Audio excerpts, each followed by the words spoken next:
Avec cette vidéo, nous allons commencer un nouveau chapitre dédié au modèle en espace d'état et cette vidéo en particulier nous servira à pointer quelques limitations de la fonction de transfert qui était le modèle que nous avons utilisé jusqu'à maintenant.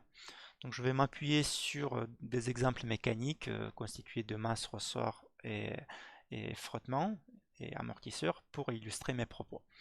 Donc imaginons que vous avez un système masse-ressort amortisseur, comme ici, et que on voudrait déterminer ou illustrer l'évolution de la position de la masse en fonction de l'effort qui est appliqué sur cette masse. Dans ce cas-là, on peut mettre en place un modèle de type fonction de transfert qui est le suivant. Je ne le démontre plus parce qu'on l'avait fait maintes fois.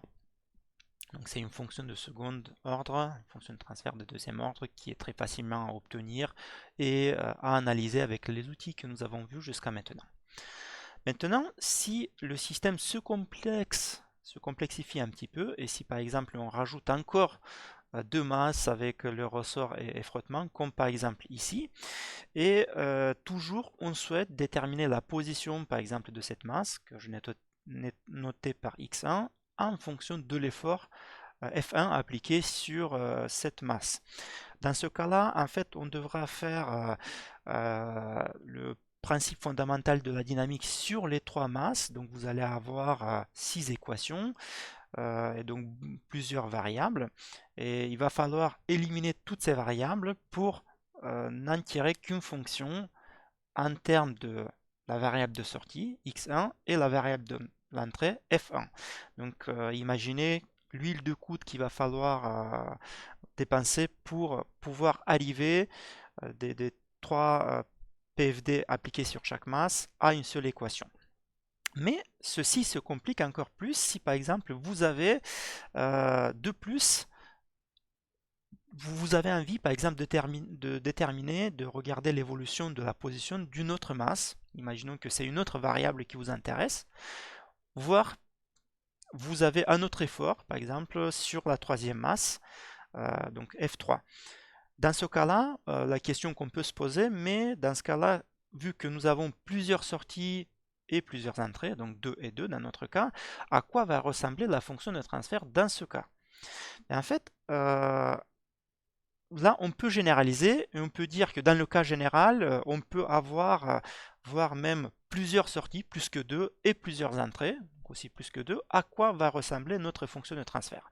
Dans le cas général d'un système où vous avez R entrée et Q sortie, votre système en fait va prendre une forme un peu fastidieuse qui va ressembler un petit peu à celle-ci, où en fait chaque sortie sera composée d'un sous-système ou de plusieurs fonctions de transfert comme illustré ici, où vous avez pour la sortie première par exemple, vous avez R fonctions de transfert qui sont placées entre chaque entrée, chacune des R entrées, et une sortie partielle euh, qui correspondent à cette entrée, parce qu'en fait, pour représenter ce système, on va se servir du principe de superposition, c'est-à-dire qu'on va dire que la sortie Y1, ça va être une somme des effets de chaque entrée, Y1 jusqu'à U1 jusqu'à UR,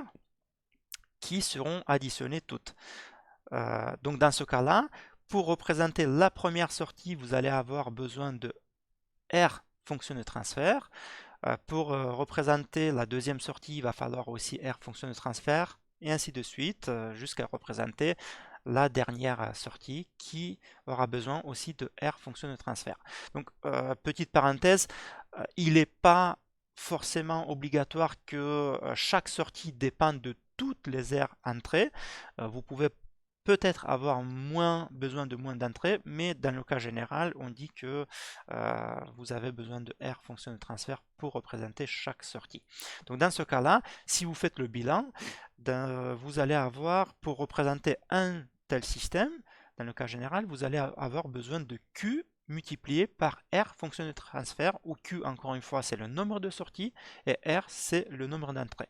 Donc vous voyez que ça peut devenir très vite compliqué par du fait du nombre d'entrées et du nombre de sorties.